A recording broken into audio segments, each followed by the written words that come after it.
A wheat. When you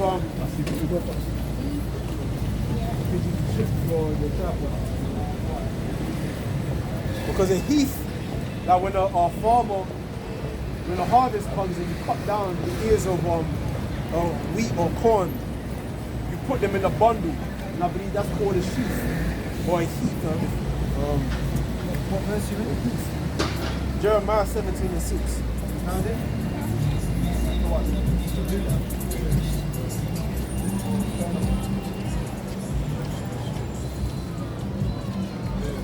17:6. What did you say? 17:6. Jeremiah. Is this the website or the app? It's not loaded. It's on 18.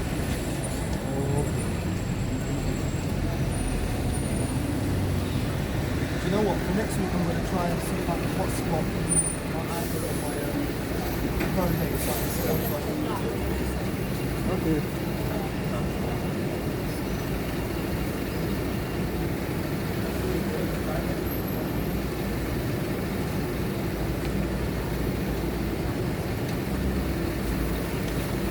How you find it? Jeremiah, what is in Bible show? Jeremiah 17:6. I can get around to it. I'll go ahead though. Okay. Right, if you put it in Wait. to read it, then you have to what? See the word heath, right? So this is the blue letter breakdown for the word heath. It's our which is outline of people usage, naked, stripped, destitute, tree or bush, probably juniper or cypress. So it's like a tree or bush. You see?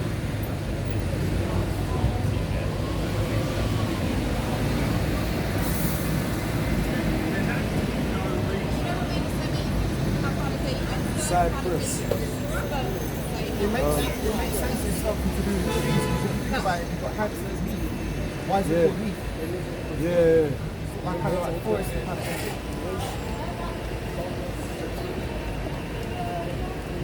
So it says a heath is an area of open, uncultivated land, typically on acid, sandy soil, with characteristic vegetation or heather, gorse, and coarse grasses. Right, so basically an uncultivated land, like a desert terrain. Yeah. A dwarf shrub with small leathery leaves and small pink or purple bell-shaped flowers, characteristic of heath or moorland.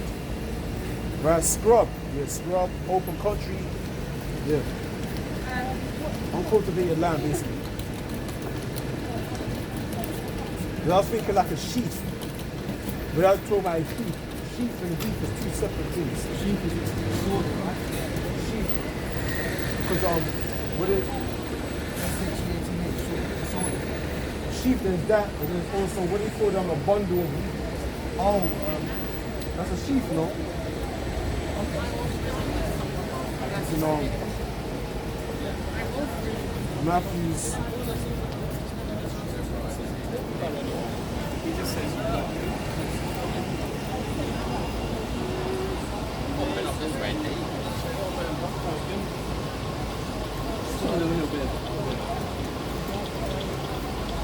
Salatu.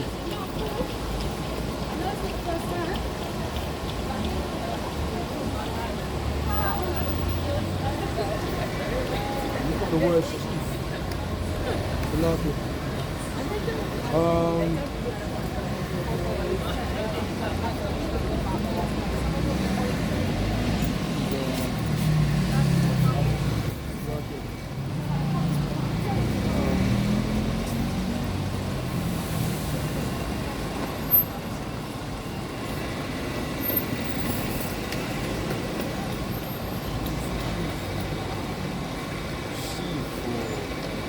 if I can find the video.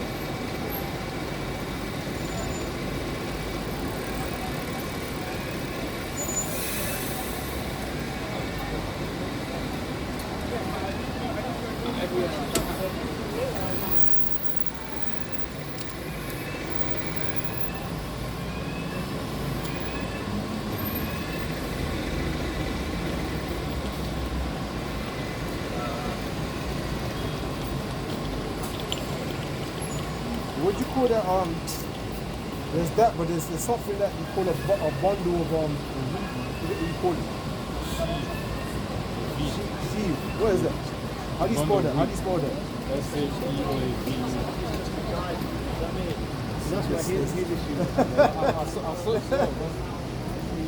A sheaf and then a sheaf. And there's two Slovakia. So that's an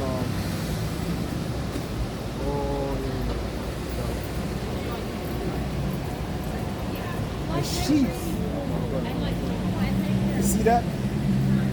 A sheaf is a bunch of cereal crop stems bound together after reaping, traditionally by sickle. You see that? And then, certain parables go into that. So you have a sheaf and then you have a sheep. Must be a nice sickle for the harvest as well. So you have the sheaf, it's talking about an uncultivated land. Then you have actually a sheaf, like a bundle of wheat. So words. Anyway, so let me read that. So Jeremiah 17:6. For he shall be like a heath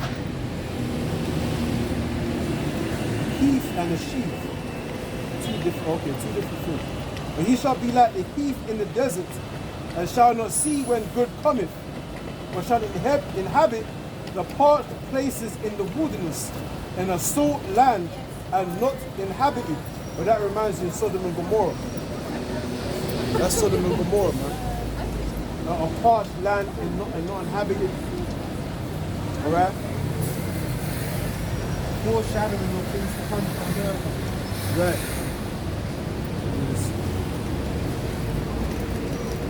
Yeah. Basically, I talk about the destruction of a man that puts his trust in another man.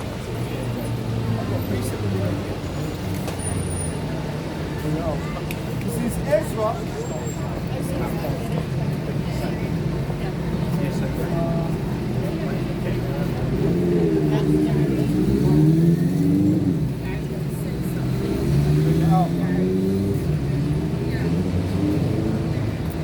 Even at camp, we're learning things.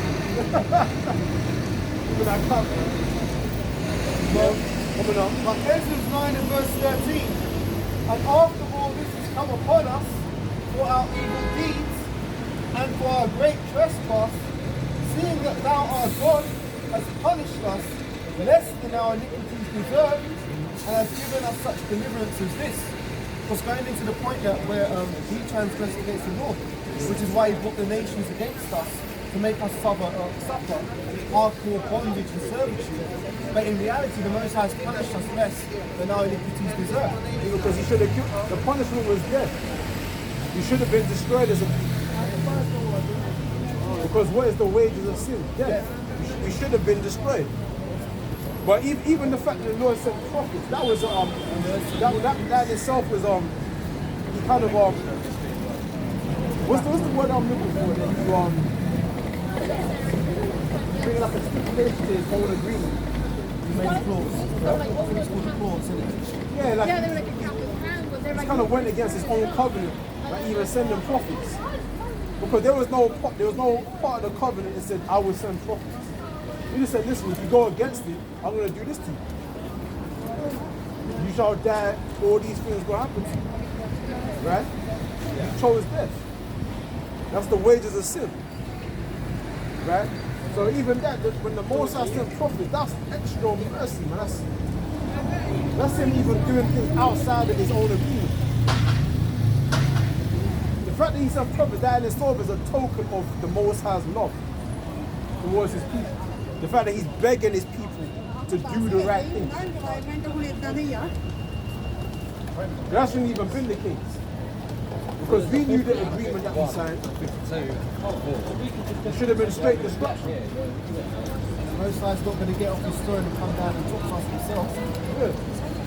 So he sent his prophets to plead with us and beg his people, choose life, choose life. Now beg, that's so the Lord is actually begging his own people. So you know that the Most High is not being unreasonable there. He's putting us off less than our iniquities deserve. You understand? If I may, Elder, but it says unto the heathens, particularly Esau, render unto them double. For the cup that they have filled, render unto them double. So Esau's going to get 2 times worse what we went through in slavery. Yeah. So it's going to be worse than we can even imagine, because there's so many things about our own history of slavery that we don't even know. They don't publish or put out in the mainstream, so we don't even know the depths of the deplorable things that freedom has done to us. But we're going to do 2 times worse to them in the kingdom. And remember, they had a perpetual hatred. It was perpetual. So it was never ending, the hatred that they had for us.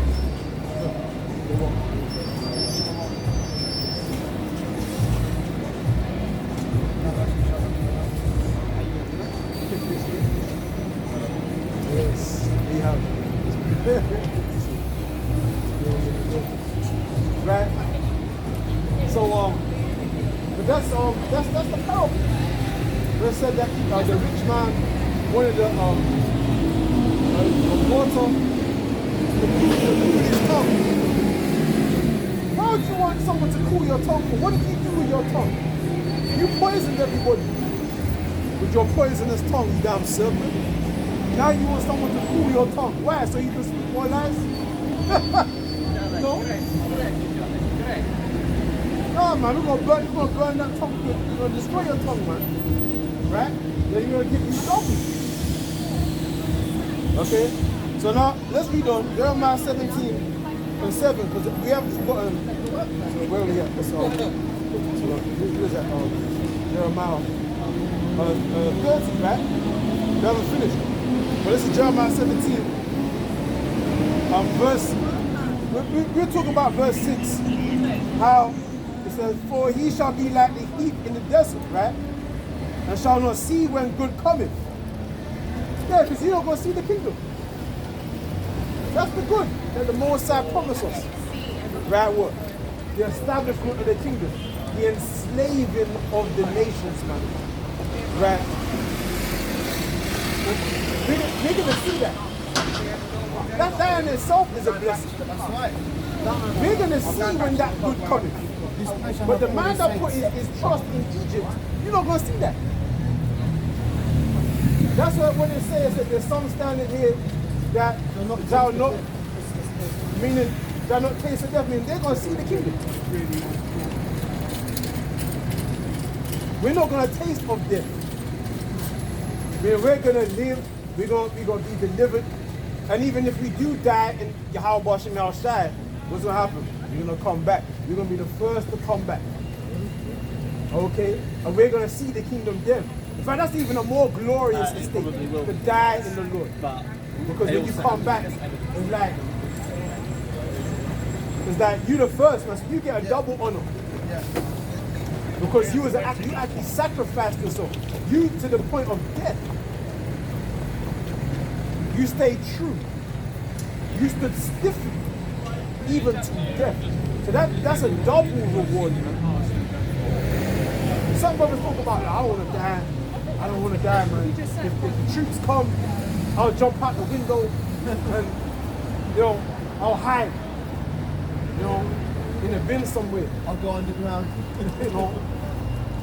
But then we don't actually often speak about the glory of actually dying in the Lord. And that's an even greater glory, because Yahweh Shai died in the Most High. The greater love have no man than this, that he layeth down his life for his friends.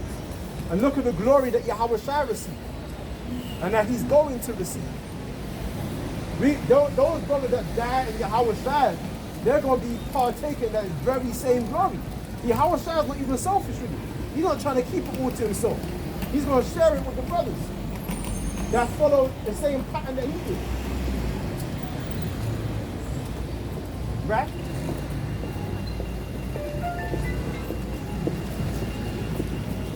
So, they're going to see when that good cometh.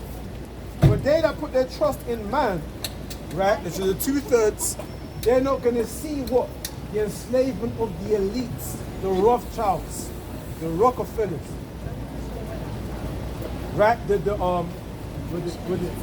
Saudis, man, what do you call them? The sheikhs. They're not going to see the enslavement of the sheikhs, man.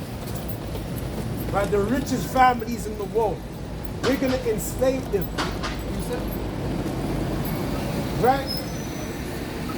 They're not going to literally see. Right now we're talking about, we don't know what it's actually going to be like to like walk up to the richest families in the world and just tie them up. Yeah? You don't know how it's going to be. Come on. This is Psalms 149, verse 6. Verse 5, Salaka. Let the saints be joyful in glory.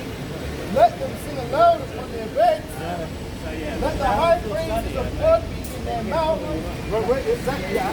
With the high but this is the saints coming back to the Most High now. After we depart from it.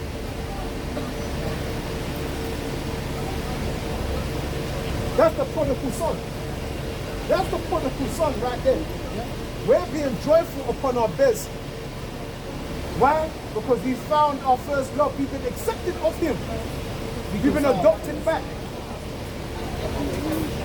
Right? Our Messiah has finally come. He's shown himself. He's cracked the clouds, man. He's shown the heathen. What does it say? It says, sit not in silence, O Most High. Be not still. Be not still. You know, make a move, man. Move on the heathen, man. Speak. Show thy presence. Make them tremble in fear, man. But when that happens, it's like, as the brother is read it. Psalms 149, verse 5 again. Let the saints be joyful in glory. Let them sing aloud upon their beds. Let the high praises of God be in their mouth and a two-edged sword in their hand. So that's a killing instrument. Can you walk up and down in Babylon with a sword in your hand right now? You'll get arrested, man.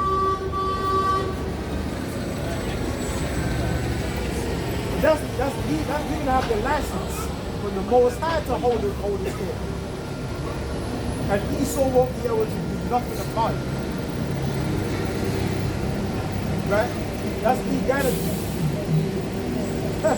Come on. To execute vengeance upon the heathen. To do what? To execute vengeance upon the heathen. And punishments upon the people. To bind their kings with chains and their nobles with fetters of iron. Stop with that little part again. To execute vengeance upon the heathen and punishments upon the people, and to bind their kings with chains and their nobles with fetters of iron. To execute upon them the judgment written, his honor and all his saints. Praise ye Yahweh. Praise ye Yahweh. Hashem, Yahweh Shai, Hashem, right? Give all praises to Yahweh. Hashem, Yahweh Shai, Hashem, when that prophecy is fulfilled, man, we're gonna have a sword in our hand. I don't know how we're gonna get the change that Magneto, man. He was able to put his hand to the ground and pull metal from the earth. And he can make the chains out of the earth, man. And then we're going to use that to enslave the elites. Yeah. Right? So this honor I know that of for some all people that's his saints, it is of your honor to kick them back. That's why they say payback is a bitch. Payback is a bitch. And then, you other nations, you don't want us to get payback on you. That's why they're so desperately trying to keep us down. But that's paid. That's just, because they're trying to get rid of it. Yeah. Sweep under the mat. They're trying to get rid of slavery from school curriculum. They're trying to get rid of the Bible. They're trying to outlaw the Bible in certain states. I believe they're going to talk about that even in Scotland. Man. They're trying to make the Bible illegal and stuff like that. There's rumors of these talks. They're trying to get rid of the validity of the Bible. Why is that? I thought the Bible was meant to be a good book. No, because it transgresses their sinful practices. But I thought this was a God-fearing country. But their God is Satan, though. Exactly. Right? We just went. So that's beautiful. This honor is an honor to enslave them, man. To fuck them up. It's an honor to fuck them up. And them white women, they're gonna be just lined up, man. We're gonna line them up. When the scripture says, if you want to spoil a man's goods, you can't spoil a man's goods until you bind up first the mighty man. You have to bind them up first. Get that. Yeah. Oh, wait. Spoil this house. Get that, man. Yeah? Right? Yeah, and the Because what comes along with enslaving the rulers? Because that's how you win a war. If you want to win a war, cut the head off the snake. And then the body will fall. Like, cut the head off and the body will fall. And the head represents what the government, the rulers, the politicians, right? The powers that be. You cut down their power, their military. That's what the Lord, when they come back, he's going to go to war with their militaries. You cut them down, you spoil the goods. Come now. Right, so this is Matthew 12, starting with verse 28. But if I cast out devils by the Spirit of God, then the kingdom of God is come unto you. Or else, how can one enter into a strong man's house and spoil his goods, except he first bind the strong man, and then he will spoil his house. Stop, read that again. Right, Matthew 12 and 28 again. But if I cast out devils by the Spirit of God, then the kingdom of God is come unto you. Or else, how can one enter into a strong man's house? Right, who's going to enter into the house of the thief? The house shine. The Hawashai, that's on Zechariah 5. Zechariah 5. How are you going to enter into a strong man's house? Come on. Or else, how can one enter into a strong man's house and spoil his goods, Spoil his goods. except he first bind the strong man, and then will he spoil his house? There you go. It's a direct confrontation. Okay? But that goes into the law, man.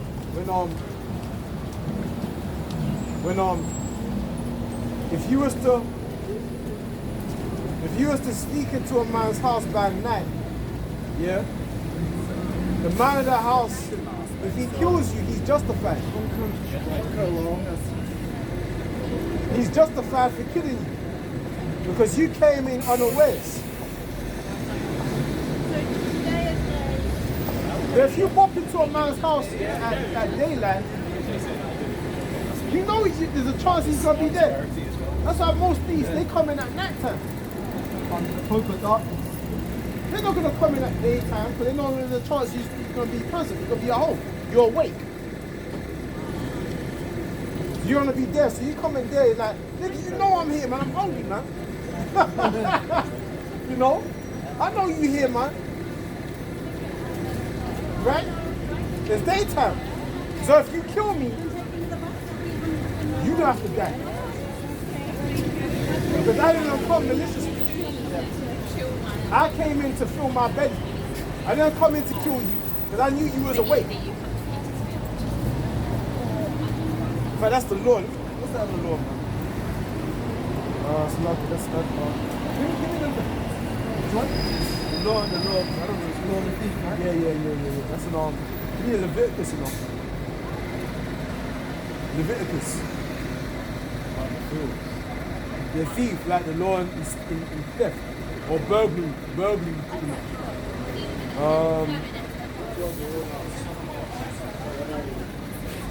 I've got it. Where what?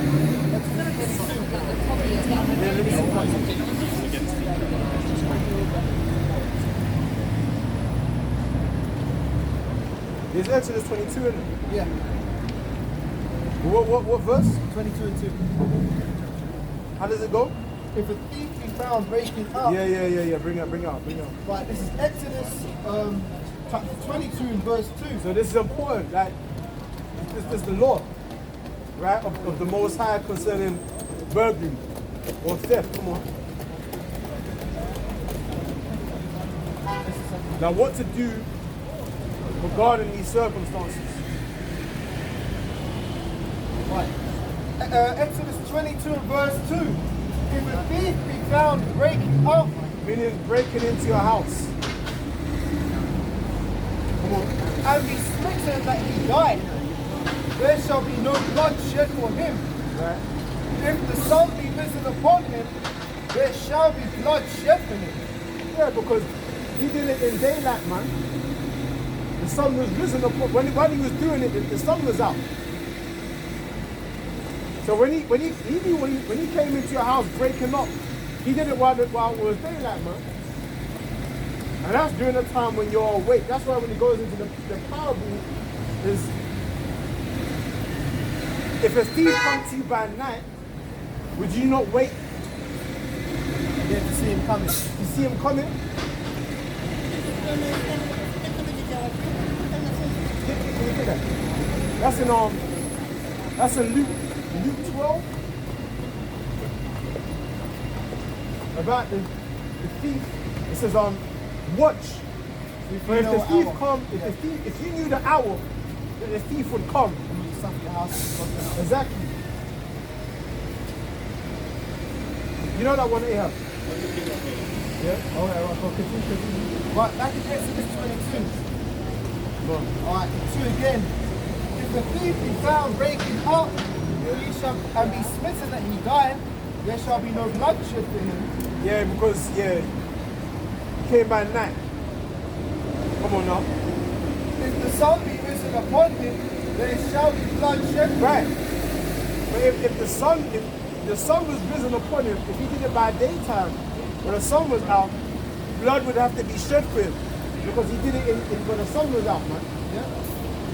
He knew you were home. He knew you was awake. When he came into your house. Come on now. For he should make full restitution. If he have nothing, then he shall be sold for his theft. You see that nigga, man, come into your house. If you try to take it, man, because he didn't have the intention of killing you. If he knew you was awake, man. But he still come into your house because he's trying to take something you have. You're going to make full restitution. Or he trying to take. What? Yet, verse 3. If the sun be risen upon him, there shall be blood shed for him. Right. For he should make full restitution. Right. If he have nothing, then he shall be sold for his theft. See? You're going to be sold into slavery, man. Servitude for his death. Back to as an atonement. Yeah? Up underneath that same man, come on. And he started to try to steal from, come on. If the thief be certainly found in his hand alive, whether it be ox or ass or sheep, he shall restore double. You see? And that goes So it says if you have it, if you try to take it, you restore double. Full restitution. Full, meaning double. Yeah. That's why the Lord said, in the cup that they filled, fill unto them double. Yeah, because we're found in their hand. We were found in Esau's hand. So Esau, the so-called white man, has to pay double. Right? The more, yeah, so it says, verse 5, if a man shall cause a field or vineyard to be eaten, and shall put it in his beast, and shall feed it in another